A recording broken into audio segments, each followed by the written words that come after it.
ఓం శ్రీ గురుభ్యో నమః. భారతీయులు గురు పౌర్ణమిని ఒక ప్రత్యేక మహాపర్వదినంగా జరుపుకుంటూ ఉంటారు. ఆషాఢ పూర్ణిమ రోజున వేదాలను విభజించి భారత భాగవతాది గ్రంథాలను రచించిన వేదవ్యాసుని జన్మదినం సందర్భంగా ఈ వేడుకను గురు పౌర్ణమిగా చేసుకుంటూ ఉంటారు. దత్త సాంప్రదాయంలో ఈ పండుగకు మరింత ప్రత్యేకత ఉంది. ఎందుకంటే త్రిమూర్తుల అవతారమైన దత్తాత్రేయుల వారిని ఆదిగురువుగా భావిస్తూ ఉంటారు. ఆయనను కొలిస్తే జ్ఞానం సిద్ధిస్తుందని నమ్ముతారు. అందుకే దత్తక్షేత్రాల అన్నిటి వద్ద గురు పౌర్ణమిని వేడుకగా నిర్వహిస్తారు. మరి ఈ దత్తాత్రేయుని గురు పరంపరలో ఒకరిగా భావించే షిరిడీలో గురు పౌర్ణమి ఘనంగా జరగడంలో ఆశ్చర్యమేముంది? షిరిడీలో గురు పౌర్ణమిని సాక్షాత్తు బాబాగారే ప్రోత్సహించారని చెబుతారు.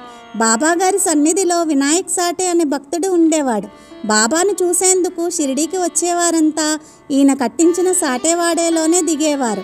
ఆ సాటే గారి మామగారి పేరు దాదా కేల్కర్. ఒకరోజు బాబాగారు ఆయనని పిలిచి ఈరోజు గురు పౌర్ణమి అని గురు పూజ చేసుకోమని సూచించారట. మరి బాబా భక్తులకు గురువు దైవం బాబానే కదా. అందుకనే కేల్కర్ బాబా చెంతకు చేరుకొని ఆయనను ధూప దీప నైవేద్యాలతో పూజించాడు. అలా షిరిడీలో గురు పౌర్ణమి మొదలైంది. బాబాగారికి గురు పౌర్ణమి అంటే చాలా ఇష్టమని, ఆ రోజున ఆయన అఖండమైన తేజస్సుతో వెలిగిపోయేవారని చెబుతారు. అందుకే షిరిడీలో విజయదశమి, శ్రీరామనవమిలతో పాటు గురు పౌర్ణమిని కూడా ఘనంగా నిర్వహిస్తారు. గురు పౌర్ణమి రోజు ముందు నుంచే షిరిడీలో పండుగ మొదలవుతుంది. ఉదయాన్నే ఆయన పటాన్ని ఊరేగించడంతో ఉత్సవాలు ప్రారంభం అవుతాయి.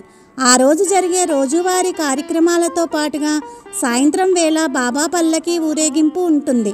ఇక ఆ రోజు రాత్రంతా ద్వారకామాయి భక్తుల కోసం తెరిచే ఉంటుంది. ద్వారకామాయిలో ఆ రాత్రివేళ సచ్చరిత్రను పారాయణం చేస్తే ఆయన అనుగ్రహం లభిస్తుందని నమ్ముతారు. అలా రాత్రంతా జరిగే అఖండ పారాయణంలో పాల్గొనేందుకు భక్తులు ముందుగానే తమ పేర్లను నమోదు చేసుకోవాల్సి ఉంటుంది. గురు పౌర్ణమి రోజున కూడా ఉదయం పటాన్ని ఊరేగించడం, సాయంత్రం పల్లకి ఊరేగింపు ఉంటాయి.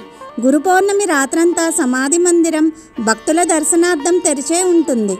దేశంలోని ప్రముఖ గాయకులు ఆ రాత్రంతా సాయి భజనలతో భక్తులను అల్లరిస్తారు. గురు పౌర్ణమి మర్నాడు కూడా షిరిడీలో సందడిగానే ఉంటుంది. జన్మాష్టమి రోజున నిర్వహించే ఉట్టికొట్టే కార్యక్రమాన్ని ఈరోజు కూడా నిర్వహించడం విశేషం. 3 రోజుల పాటు ఇలా ఘనంగా జరిగే గురు పౌర్ణమి ఉత్సవాలలో పాల్గొనేందుకు సాయి భక్తులు, సాయి భక్తిని ప్రచారం చేసే గురువులు తప్పకుండా షిరిడీని చేరుకుంటారు. జై సాయిరామ్.